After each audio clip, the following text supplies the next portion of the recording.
Na, pritrūko aiškiai ūgio mums labai stipriai. Buvo maža komanda, gal stengiamės tą išnaudoti savo ūgį. Stengiamės į pagalbą eiti, irgi nelabai gavosi. Sustabdėm jų lyderius, sakyčiau, kad sustabdėme tiek Donatas Sabeckis, tiek Staniulis Giedrius, tiek Petrelevičius. Buvo vidutiniški šiandien, bet tuo tarpu iššovė kiti jų žaidėjai. Antri, treti numeriai, tas Deividas Sabeckis ir Mantidas Tašelis. Ar labai šiandien trūko Ryčio, nes pirmoje pusėje tai vos 3 minutės žaidė, prisirinko greit pražangų? Na, Rytis yra vienas vyriausių komandos žaidėjų, daugiausiai patirties turintis žaidėjas. Aiškiai trūko vienas aukščiausių žaidėjų. Tai trūko jo atkovotų kamuolių. Esam gal ganėtinai jauna komanda. Čia labai daug jaunų, dar jaunių čempionatuose žaidžiančių žaidėjų yra. Šiandien mane nudžiugino išėję aikštelę jaunimas. Kai išėjo aikštelę tiek Rokas Mažionis, tiek Ernestas Bružas tikrai sukaupų mane.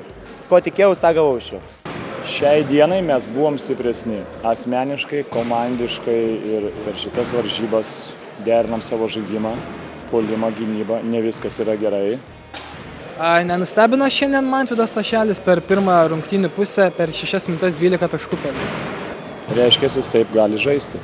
Ir jeigu jis taip gali žaisti, jis turi dar geriau žaisti.